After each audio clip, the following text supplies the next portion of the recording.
Hi, welcome everyone. My name is Glenda Dawson, and I have LD here, and we're Glenda's Dragon's Den.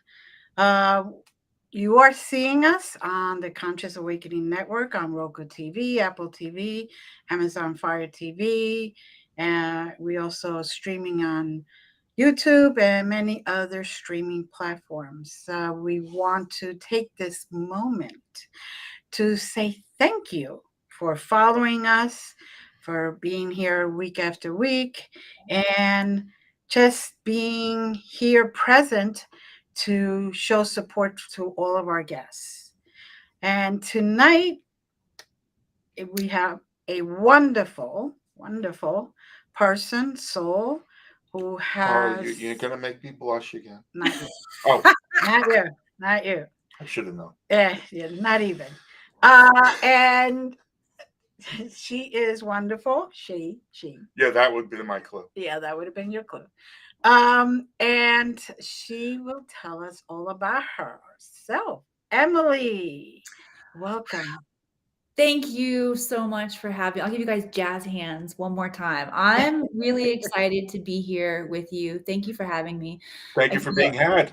yeah, I feel especially honored that we get to come together during the celestial alignment. We were talking about all of the cosmic energy at play. So thank you for intuitively making that alignment happen for me. And I'm excited to activate your audience today with the Akashic Records, and we're going to have a good time. Yes, we are.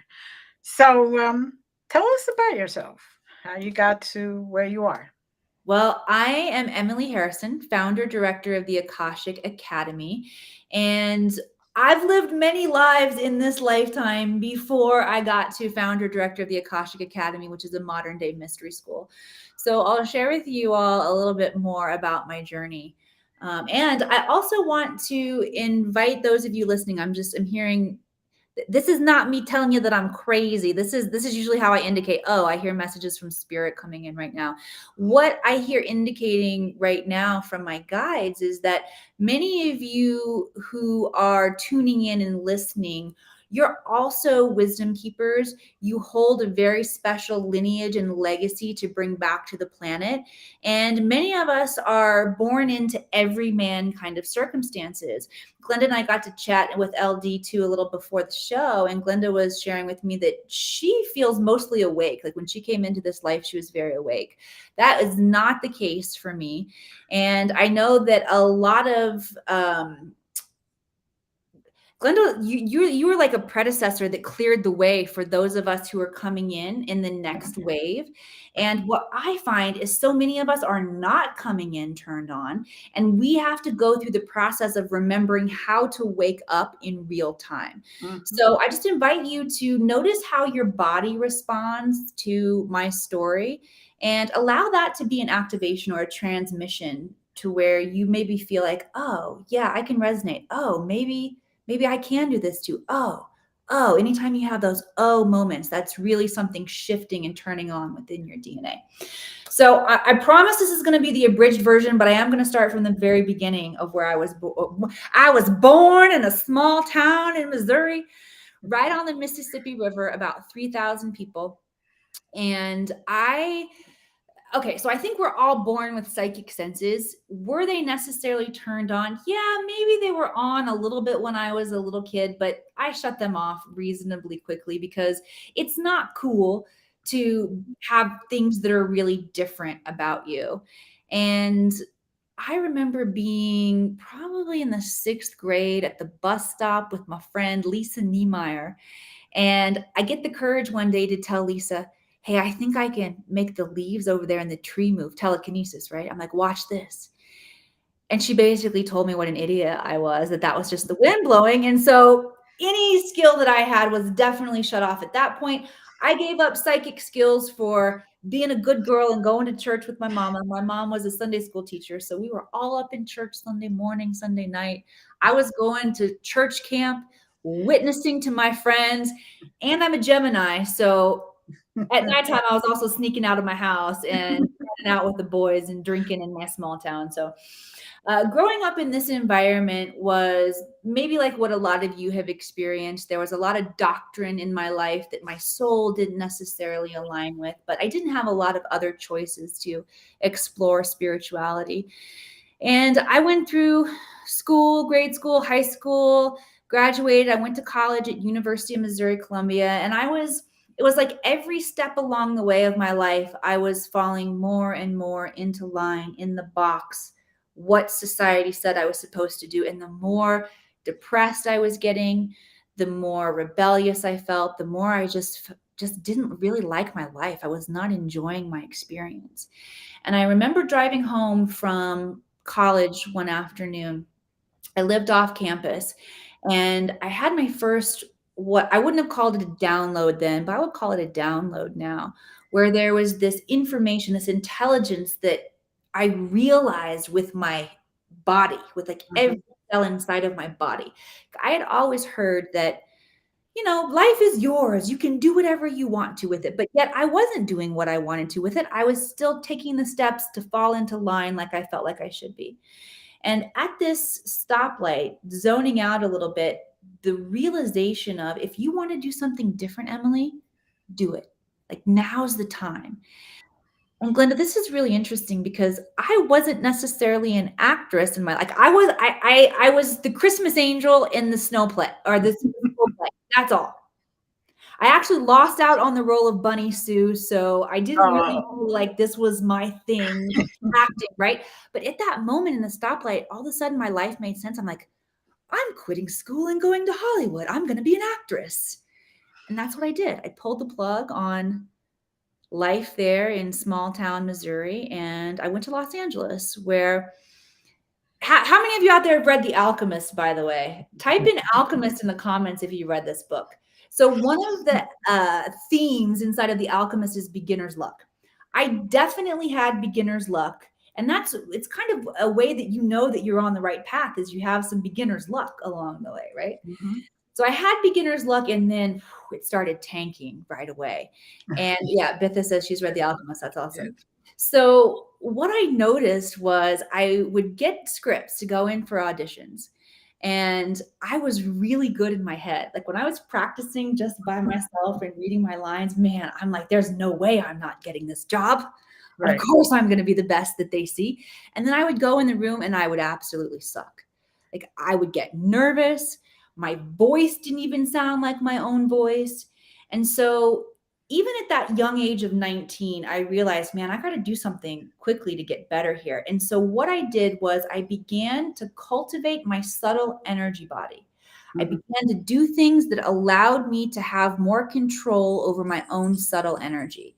So, what that looked like was meditation, Tai Chi, Qigong, yoga, things that really allowed me to tap in more deeply. Mhm. And the more I did this, the more acting jobs I got. So the more acting jobs I got, the more I meditated so that I could continue to get more acting jobs.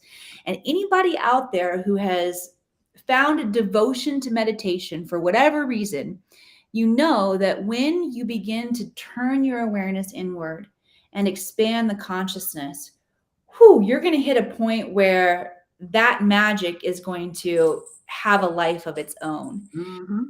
And I'd been in Hollywood for about 20 years at this point, but was an absolute sponge groupie for anything metaphysical, anything quantum, because it was expanding me and it was helping me in at that point my chosen path. But what I noticed was the more I was helping myself and the better I got at my own craft and the more this was helping me, I'm like, I want to help other people with this. And I naturally wanted to help other people along the way in their journey, but I had no idea how. I was not trained in anything. And one day, a friend from the neighborhood, he's a friend now. He wasn't necessarily a friend then. It was just because this is LA, right? You got neighbors. It's like, hey, hey, you don't really have deep conversations. But he was walking by and he wasn't walking, he was limping by, walking his dog, limping down the street. And I said, Daniel, what happened to you? And as I'm seeing him limp down the street, I realized, man, I haven't seen him out walking his dog for a long time. And here he is again. He's limping. And he said, oh, Emily, I had a terrible accident and I'm not healing very well. And so I said, do you want to come over for some energy healing? And then I was just like, what did I just say? I am not an energy healer. I am an actress. I was like, oh God, I hope he says no. And he said yes. And I'm like, what am I going to do? Like, I don't even know. I guess I'm going to wing it. I guess I'm going to act like an energy healer. So he like, cue the laugh track, LD. I'm glad you did. That was good. And so he comes over, puts his dog away, comes over, and I sit him down. I prop his leg up on a garden stool and this tuning fork. I've had this tuning fork for a long time. My mama gave this to me. And I'm waving the tuning fork around his ankle. And I've got these big headphones on his ears, the big Sony headphones playing the solfeggio scale music. And he just kind of closes his eyes and goes out. And I'm thinking, if my husband comes home right now, I'm going to have so much explaining to do. Like, this is not how we roll. And then Daniel's father, who had passed away, came into my awareness, into my imagination. And I want to tell this story in terms of how I experienced it at that point. Because for those of you out there who are stepping up into your gift, your mission here on the planet, I want you to know how awkwardly I fumbled into this. And it doesn't have to look like you know everything and exactly what you're doing in the beginning. Okay. So when I say his father who had passed came into my awareness, it was like in my imagination, all of a sudden I'm like, oh, something's off. Someone's here. And being an actress for 20 years, improv, it's a particular style of acting where it's non-scripted. But for example, okay, LD, play with me. If I hand you you have to take it, right? And yes, right?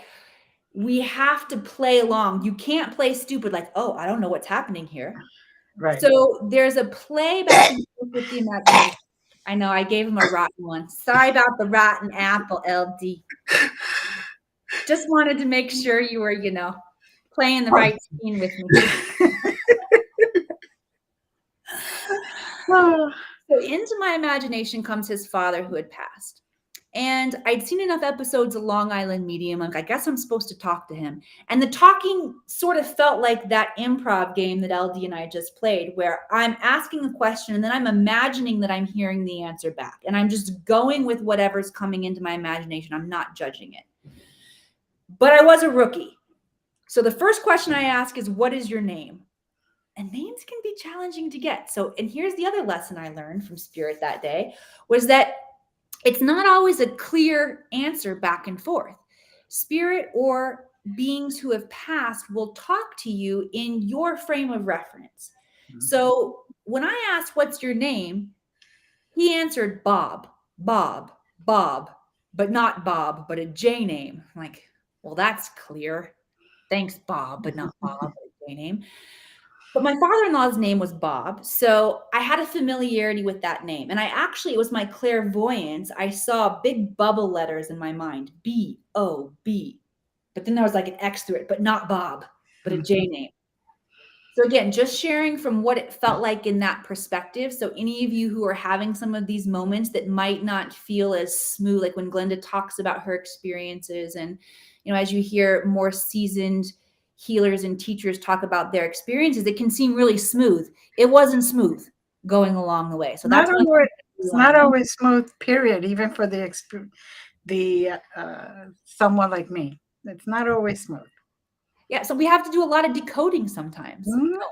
Definitely. And that's what I was finding with Bob, but not Bob, but a J name. So then Bob, but not Bob says, well, I saved my son. And I said, from the accident? He said, yes. I'm like, well, you did a shitty job. That's one thing I didn't ask before we get on, if I could say bad words. But feel free to beat that out if I can. You can. It's fine. That's that rebel in me that went to Sunday school, but saying the bad words.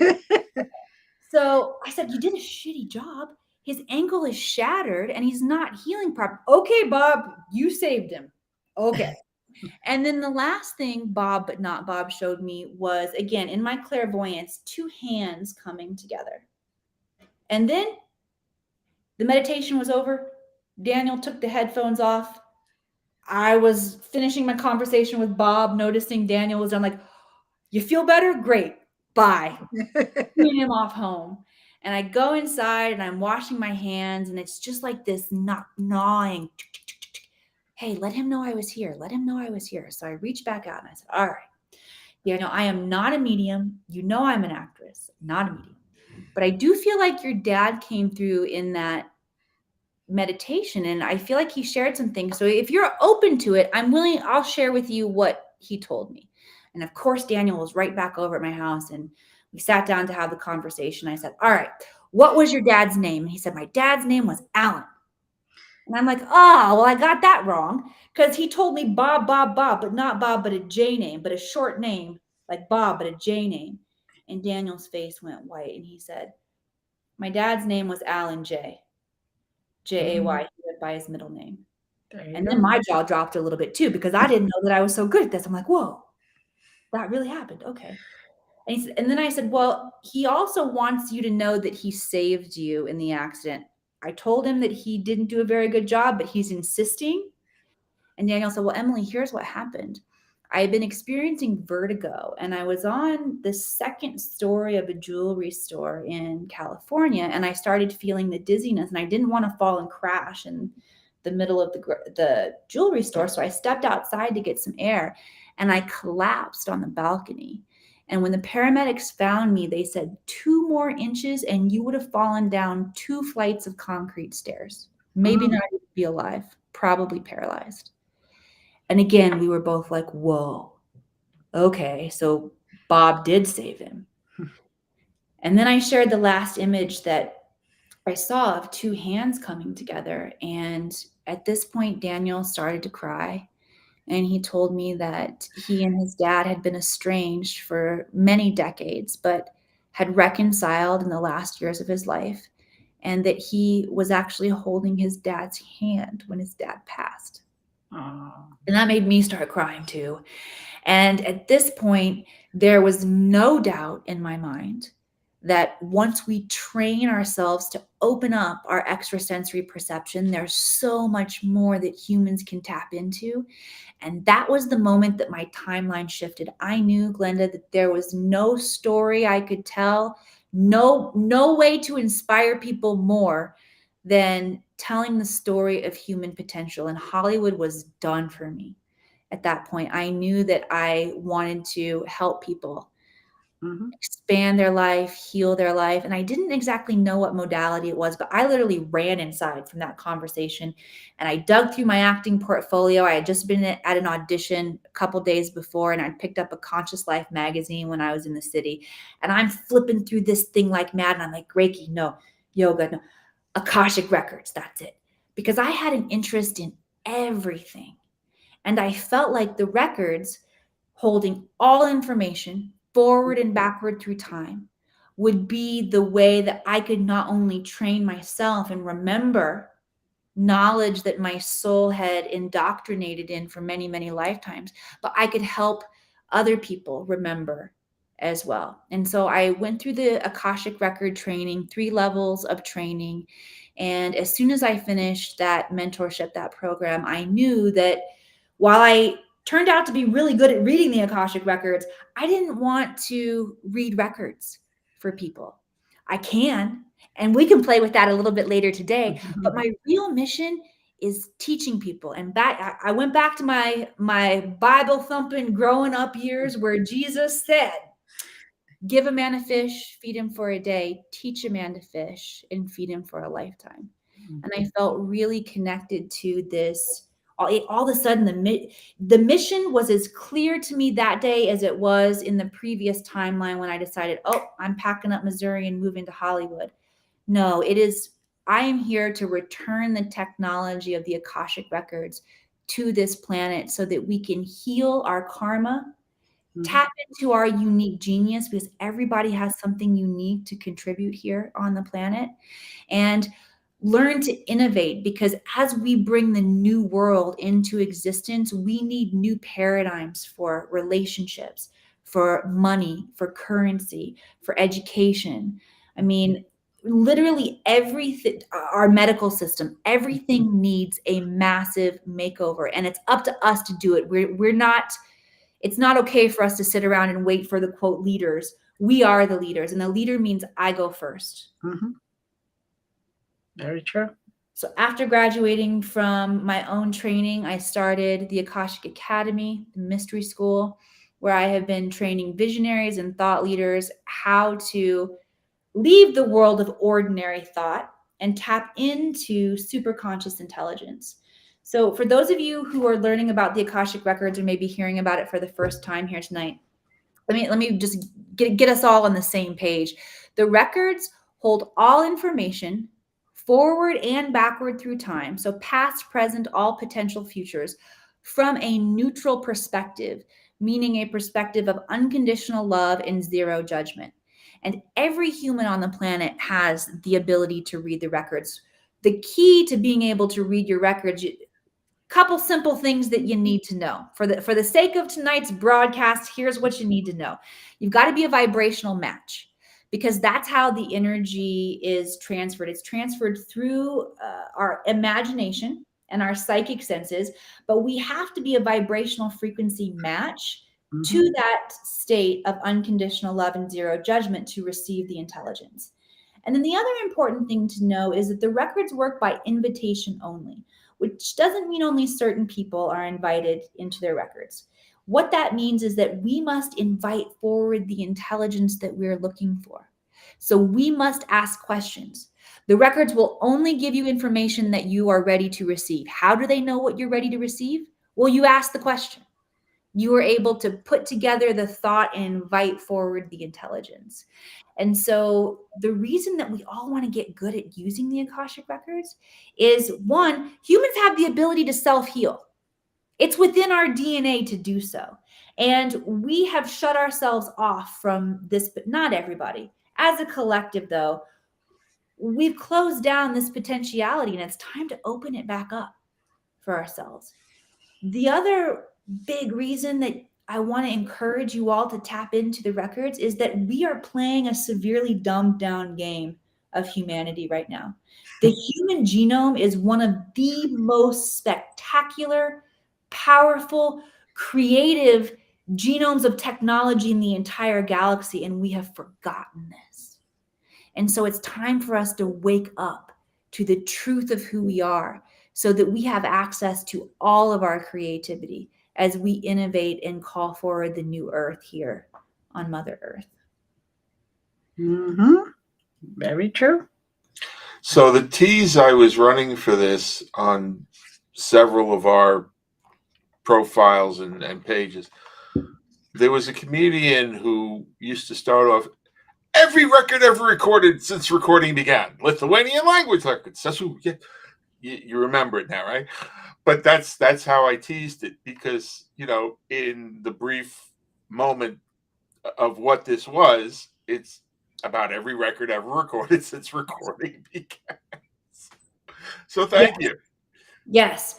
Every detail of your life, past, present, all possible futures, has been recorded in the Akashic records. And it's not just humans in our lives, right? Everything has an Akashic record. This show has an Akashic record.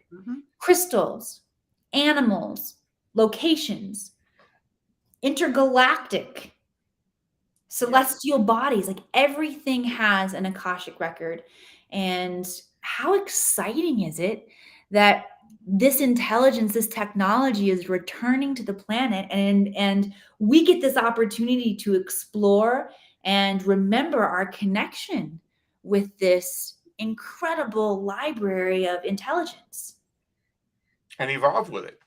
Yeah. Well, you know, I mean, it definitely is going to evolve us, LD, but I think that this is just like one of the coolest downloads that I've gotten from the records. The records shared with me that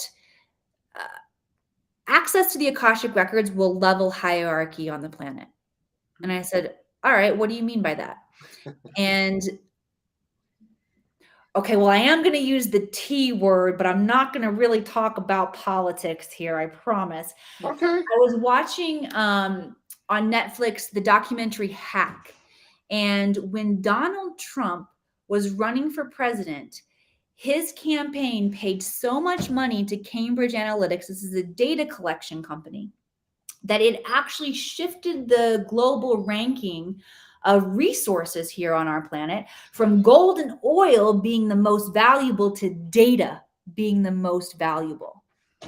And I thought, oh my gosh, when everyone on the planet has access to the same information, the same intelligence, no one can lie to each other. And considering that intelligence or data is the most valuable thing on the planet, when we all have unlimited free access, this is going to level hierarchy in the way that we have known and experienced it on the planet. And I was like, wow. Yeah. And oneness reigns supreme. And oneness reigns supreme. Mm-hmm. Yeah. How cool is that? It's really cool. Another thing pinging in my field that I would love to share is some really cool information about why the Akashic Records are becoming so apparent in everyone's awareness. So here's a cool thing about how humans work. We need to have a physical template or experience with something before we can fully wrap our head around it. So up until recently in our human history, this idea, this esoteric idea of the Akash, and Akash is a Sanskrit word that means ether, ether being primordial energy. And we find this idea, this concept of the Akashic Records written through all religions. I mean, it goes as far back as being in the Sumerian tablets. And so I talked about growing up in Christianity, being a Southern Baptist, all up in church. In the Bible, it talks about the book of life. Mm-hmm. Now, I was brought up to believe that the book of life was something that Jesus wrote your name in when you came forward in church one day when the pastor gave the invitation. And that always seemed a little weird. I'm like, doesn't Jesus have a secretary that writes your name in? Fine, whatever. I guess Jesus is writing names in there. This is really such a more expanded version of data that's really been recorded about our life. But this idea of the Akashic Records, the book of life, superconscious intelligence, we see this reference throughout a lot of different avenues. But why it's becoming so mainstream right now is because the internet. Mm-hmm. So the internet is that concept, that template that is helping humans to understand how this amazing library works. And similar to the Akashic Records, and we have to ask questions, think about the internet. You don't just turn the internet on and then all of a sudden you have the information that you're looking for. You got to use a search engine like Google or something that is going to extract the intelligence for you and then categorize it for you. So the more specific that you can get with the search in Google, the more specific the information is that comes back. It's the same way with the Akashic Records, is the more specific we can ask questions, Mm-hmm. the more specific we can get the intelligence back. However, the Akashic Records don't have an agenda. The records are completely neutral. Yes. Exactly. It's Unlike not, Google. yeah, it's not an exact, apples and apples. Just to here's another apple for you, LD. I promise this one is not rotten. Oh, come on. You can do it. No, but it's kind of as an example because As an example. everybody Googles one Mhm. way or another. Yep.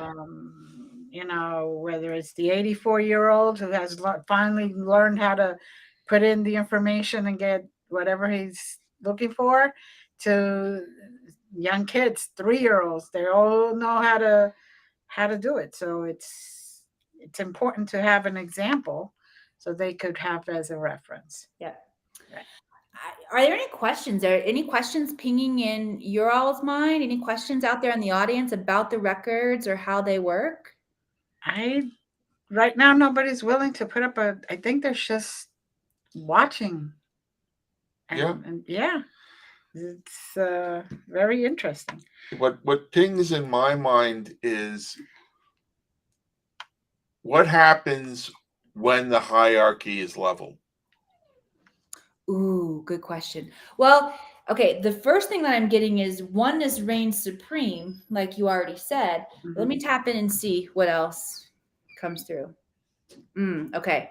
So what the guides are saying is that at that point, there are no excuses for not stepping into one's genius. It becomes a requirement that every person must step up and really begin to curate their own level of creativity and understand themselves more dynamically.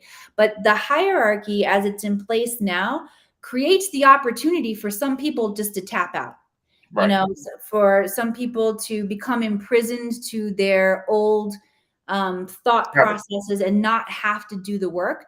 But for a while, it'll be really challenging for humanity, especially those who haven't learned how to. When I say do the work, I mean doing the work means looking inward and taking responsibility for our own shadow and owning that. We can't blame anybody else for anything anymore. And so that idea of all of us stepping into our divine responsibility is going to be a must when the hierarchy is leveled. Particularly in our current paradigm of codependency. Yes, It's going to get interesting. it is. That was a great question. That was fun. What else you got? So, how do people learn about this? How do they get to you? Well, come check out the akashicacademy.com. There are opportunities to dive into training. I have curated a repeatable method that teaches people how to tap into the Akashic records. So and that's what I really feel is my unique area of genius. I'm a great teacher. I have been teaching my stuffed animals since I was that little girl back in Missouri. There's always been a part of me that likes to teach. I like to make it fun. And I like to take esoteric, big, chunky, esoteric subjects and bring them down into real practicality about how humans can use them. So, in the training that I created, there are 3 levels of training. The first level of training is just learning the repeatable process, learning how to tap in, what you need to do to raise your vibrational frequency. We deal with things like blocks, what to do if you feel like you're not getting anything. One of the biggest challenges that people have in the beginning is trusting themselves. How do I know that this isn't just me talking to myself? Well, sometimes it's going to sound like you talking to yourself, right? So helping people over those hurdles is what we really do in the beginning so that you can begin to trust this process. Then let me just take a dramatic pause there. So if you want to interject or say anything. Nah. Well, personally, one of my near-death experiences gave me a taste of omniscience. So, yeah. So, to me, this is all a wonderful gateway. Do you see it as the gateway to 5D? I do see it as the gateway to 5D. I do. Because I feel like in 5D, we have abundance. We have health. Nobody lies to each other. Lying isn't even a concept that we have. There was one, obviously there are so many different characteristics of 5D. Unique cultivated genius. All things that are very important. Psychic skills turned on. All things that are very important and happening in the 5D, that the Akashic records provide methodology, training that's repeatable, that works for everyone, that helps us to bridge this gap. Right. So, but there are more phases to the process, and I feel like this is going to be a great next conversation. I know LD is going to have some things to say about this one. Bring them on, friend, when they pop into your mind. But when we can tap into infinite intelligence, this can be used against each other if we are still in a state of ego. So how do we guarantee that this is used for the highest good of ourself and all of humanity? Self-love. the more you love yourself, the more access you are going to get in the space of your Akashic records. And they are in direct correlation, because the more I love myself and I honor the God energy within me, I'm going to honor it within you, Glenda, and within you, LD. And that is what ensures that we all use this to collaborate rather than to compete, which is another big paradigm shift that we experience in the 5D. There's collaboration over competition. And so the intermediate phase, or phase 2 of learning to read the records in the training, has to do with clearing out the areas where you don't love yourself and you haven't forgiven yourself and you don't love other people around you and you're still ticked off at your parents for this and you haven't forgiven that person for that and you don't understand why you're such a victim in life, right? It clears all of this stuff out, returns our divine responsibility, because we understand why our soul chose the lessons that we chose in this lifetime. And it brings us back into a state of knowing the truth of who we are, which is the gateway to loving ourselves unconditionally. Well, this takes me to my favorite piece from the business of show, as I like to refer to it. A little movie called The Wizard of Oz. Yes. And 2 words, Surrender Dorothy. Oh. And the all different meanings of that concept, because we are taught not to surrender. Mm-hmm. You know, we are taught to try and maintain our own unique identity here in the West. Mm-hmm. And the key is to really let go of that and allow the evolution. Yes. Yes. That's beautiful. Thank you for that. I love The Wizard of Oz. I just want that to land for everybody, because I'm going to take us in a slightly different direction with The Wizard of Oz. But that's surrendering identity is challenging until we give ourselves over to it, and then we get to reap the benefits and the rewards of knowing ourselves from a different perspective. But we can't know ourselves from this divine perspective while we're holding on to the human perspective. Mm-hmm. And the box. Yeah. With our name on it. Exactly. That somebody else gave us. Yes. Yes. And that's that would be another beautiful metaphor to describe the Akashic records, is it allows us to move from our human down here up into God consciousness, so we can see from this perspective, this higher perspective. And that changes the game. Mm-hmm. Changes the game. Yes, it does. Okay, so on my retreats, we talked a little about my retreats backstage. I'll bring the audience up to date on my retreats. So I take visionaries and thought leaders. After you've trained in the records with me, you get an invitation to go into Mount Shasta. And Bill Holman and the Mitchell Hedges Crystal Skull, which we won't go down too far of a tangent there, but this is a phenomenal, I don't even know what to call it, quantum anomaly here on our planet, the crystal skulls.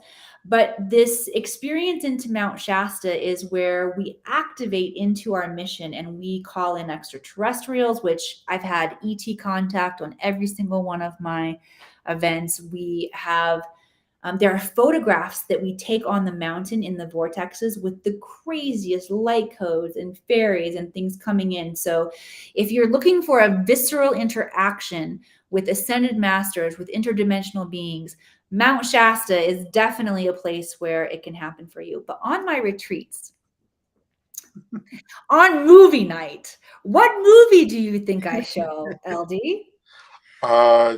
Could it be, I don't know, The Wizard of Oz? Wizard of Oz, but I don't play it with the sound on. Right. I turn the sound all the way down and I play Pink Floyd, Dark Side of the Moon. Have you heard of this? This is a crazy urban legend, but it's not an urban legend. It's really true. Have you guys done that before? No. Okay. So if you turn down the volume on The Wizard of Oz and the old MGM beginning, there's the black and white, the lion, he goes, roar, roar, roar. And on that third roar, if you hit play on your CD player, the Pink Floyd Dark Side of the Moon, that album syncs up to the nanosecond like it's the soundtrack playing over the Wizard of Oz. It will leave your jaw on the ground. I don't even know how to describe the mathematical synchronicity of how this aligns. And the even crazier is the movie is longer than the album. So the album plays all the way through, but then it starts over again and it does it again. And what I tell people is when you begin to train in the Akashic records, the same thing happens. Whatever it is that you are learning about in the space of the records begins to synchronize in your life. And you begin to see evidence of whatever the records are teaching. All of a sudden, it begins to happen right then in that moment in your life. And it is one of the most magical experiences. Makes you feel like a kid in a candy store again. Really exciting work. And then the last phase of my training is about using the records to help each person unlock their own unique genius, their highest levels of creativity, so that we can create the life that we want to experience. You know, some of us are here to create legacy on the planet. But whether you're here to create at a big scale or to innovate inside your own home, it's as above, so below. It is all equally important. We all need these levels of creativity to make the shifts and changes that are being invited on our planet at this time. So we are at that point in the show where, to sync up with the last 5 minutes, should we need to do that, you offered to work with Glenda. Yes, let's do it. You ready, Glenda? No pressure, hon. No pressure. No pressure. Yes, I give you permission. All right, so I'm just going to tap into your records and thank you for that permission, Glenda.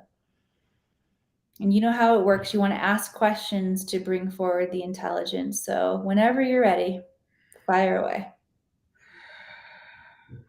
Okay. We're going to go, and I'm going to ask the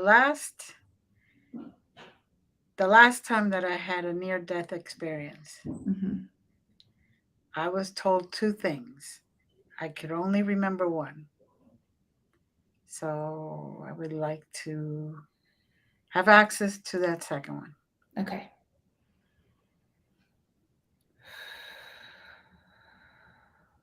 The two things that came up in my mind were, and again, this is where we get to start decoding some. Right. And if you don't fully remember, then I'll just ask the guides to open up the veils for you. But the first thing I saw when you talked about near-death experience, I instantly went into a death on Mars, or a near-death experience you had on Mars. And it felt like the comets, the meteors raining down, and the chaos. And there was fear and separation. And there was a connection there with memory. And so then when you said, I don't remember what the other thing was that they said to me, it was like that word of memory was sinking. I was in the memory of this Martian experience. And then you said, I don't remember what else they said. And then the first thing I heard was that you are enough. You are enough. And there is another chapter to your mission here on the planet at this time, that it's almost like you're waiting for certain pieces to align, and they're just like, you are enough, you are enough, you are enough. My kitty's coming over and joining the broadcast.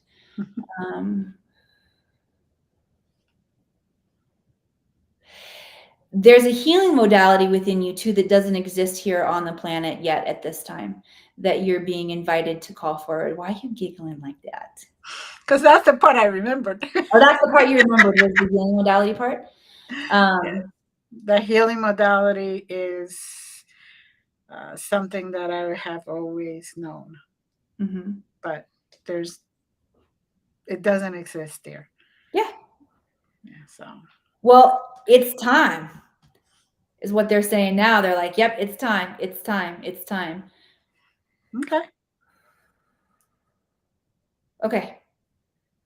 If there are other questions that you have, feel free to fire away. I feel that they're moving that into completionist in terms of what they're telling me right now. Mm-hmm. And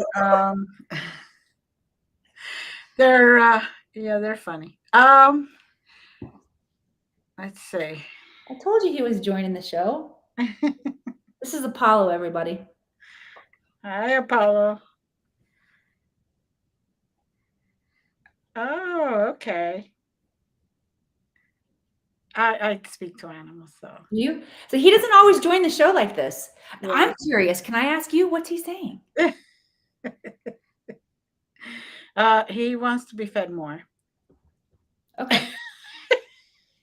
He's- he Have you put likes him on a to diet? he likes to eat.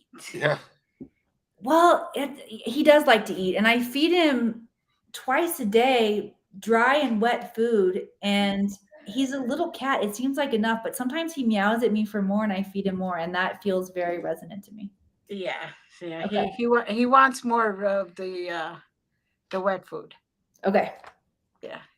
So Can do. And after all, what else is there for cat? Apparently sex isn't an option, so so well there is one more question. Okay. I have right now plan A and plan B. Okay. Which plan is it that is best in my best interest and in best interest of what my mission is? Yeah, good, they good. said plan C. It's plan Plan C. C. So plan C, because neither plan A or plan B feel like they're right on the money yet. It's like there needs a little adjustment to it. And it's like you're gonna feel it's either a hell yes or it's a hell no, the guides are saying. And so you haven't hit that full body hell yes yet with either one of the plans, which is why they're saying plan C. They're also saying look at subtraction. It's not going to be like there's something that needs to be added to either one of the plans. It's a subtraction. And what I think the subtraction is within you, of where are you holding yourself back and playing small, because you've been conditioned to do that. And so that's what feels safe and comfortable for you. And so once that is removed, then you're going to be able to feel the full body hell yes. Okay. And it feels like A-ish. Okay. I now know. Cool. Look out, world. Yeah, I'm excited. Truly appreciate that. That Yes. was clarification, definitely. So thank you very much. I am And validation. and validation. Yes, yes. Beautiful. So Clarification is great. Validation is essential. Mhm. Yes. yes, not too many people realize what that healing modality is, Mhm. and they all look at me like, "What's up with that? What is it?" And it's like, "Oh, I brought it with me." And I find that that's one of the things that we need to do to innovate here on the planet. Is it cool if, actually, I'm going to text my son to say, come get Apollo out of here. It's okay. Paula can stay. He can stay. I just feel like he's meowing at the door. Yeah, it's all right. Okay.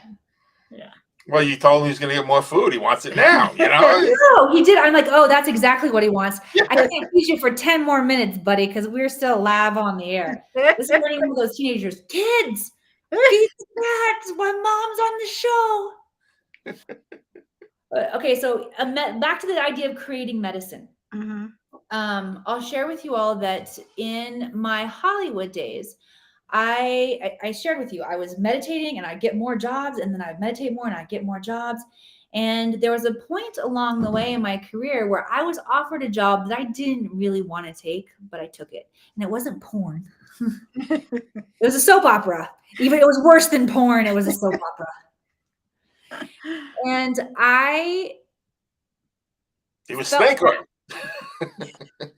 I felt like I'd compromised a lot of myself on this soap opera. And I was tired of waiting tables and slinging hash and, Right. and so I took the job. And in my process of negotiating with myself that I really wanted this job, I sent everybody back home in small town Missouri, Soap Opera Digest magazine, so they could follow along with my career. And it wasn't 6 months into that stinking contract that they fired me. And there were rumors that I was going to get fired before it even happened. And I remember the day that I got fired. I had a friend come over and we were making lunch. She's like, Em, when are they going to bring you back on the soap? So they had moved my storyline from front burner to back burner because we were getting so much backlash, which basically means they sent my character off to medical school. So I wasn't on every day and I had all this free time. So my friend comes over for lunch and we're making lunch. When are they going to bring you back on the soap? Oh, soon, it's all fine. Ding dong. The doorbell rings. It is the biggest bouquet of flowers. Like I can barely hold this thing. I bring it in. I open the card. The card says, "Thank you for your commitment to this role, but we're recasting the role." So basically, I get fired with flowers in front of my friend. I don't tell him. He's like, "Oh, who are the flowers from?"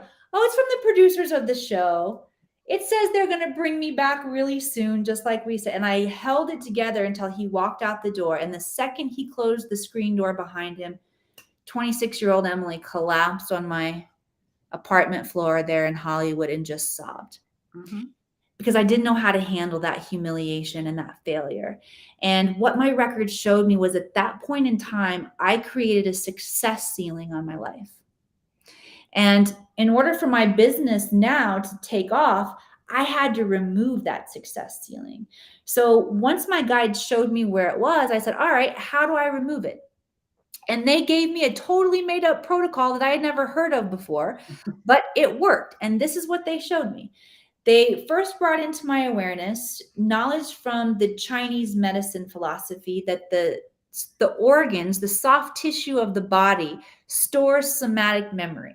So I knew my lungs were storing the sadness, my heart unforgiveness, stomach the worry, liver the anger, kidneys the fear. And so I said, great, how do I get it out? They said, tap on it. I loved EFT tapping, but I didn't have to do these specific points, right? They said, just tap right on the organs. Right. And they said, use a transmutation tool, an alchemy tool. I knew 2 different ones. I knew violet flame, which I did for everything. Right. And I knew Ho'oponopono. And I thought, I'll do Ho'oponopono because I do violet flame for everything else. Right. So it's 5 days, 5 rounds of I love you, I'm sorry, please forgive me, and thank you on all the organs. Mm-hmm. And within 8 months, I had quintupled my income. I had removed that success ceiling and was able to step into the success that was part of this timeline as written in my Akashic records. But I wouldn't have been able to get there if I didn't have that knowledge and intel and guidance along the way in my life. And if you'd been tied up with your call time every day.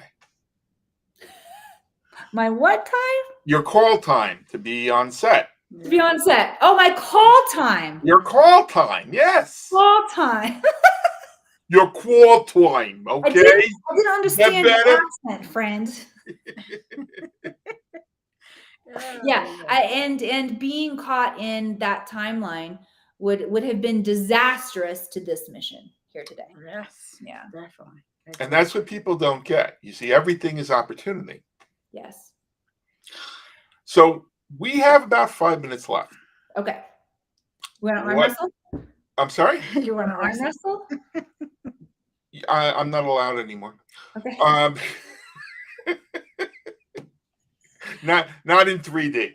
Okay. But so is there anything that you would like to clarify or drive home in the last few minutes that we have? We put the one side .com up, and I guess that that opens the door to everything else as you have your protocols. Thank you. Oh, you know what I want to talk about in the last 5 minutes here is the free gift that I want to share with each one of you. And this is a PDF download that is going to help you figure out what your soul mission is. Every single person comes into the planet with a soul mission, and you know it in your childhood.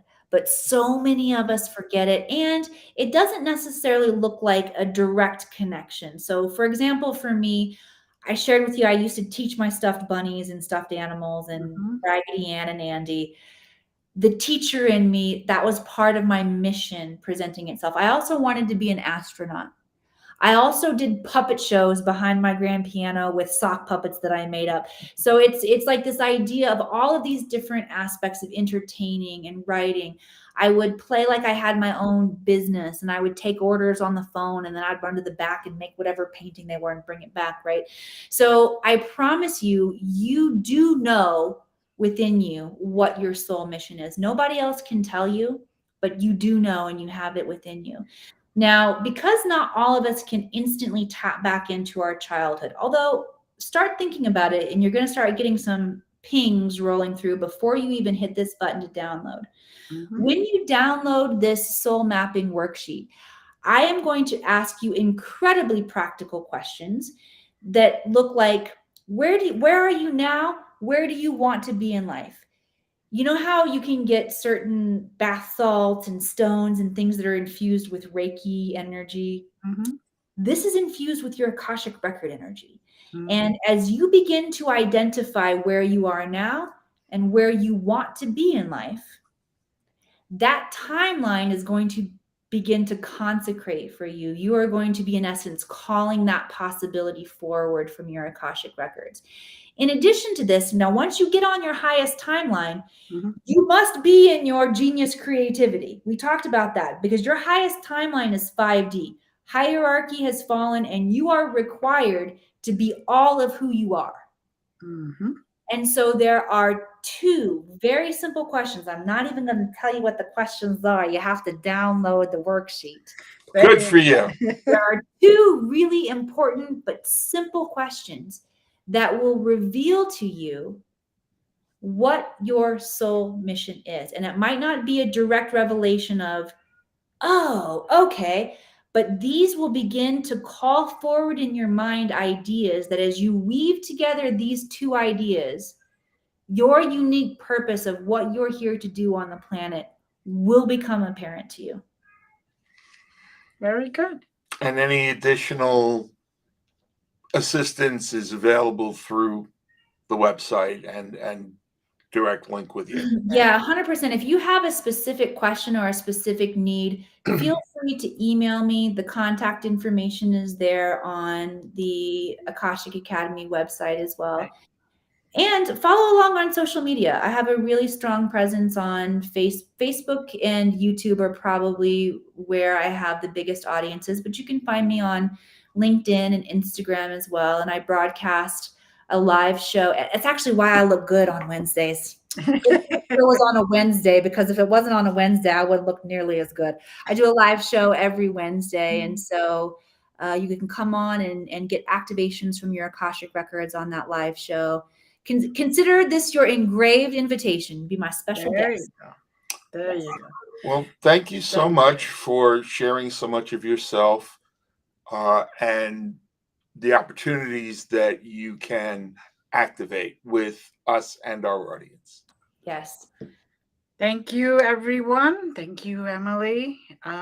We'll see you guys next week on Wednesday, 9 p.m. Eastern. See you then. Bye.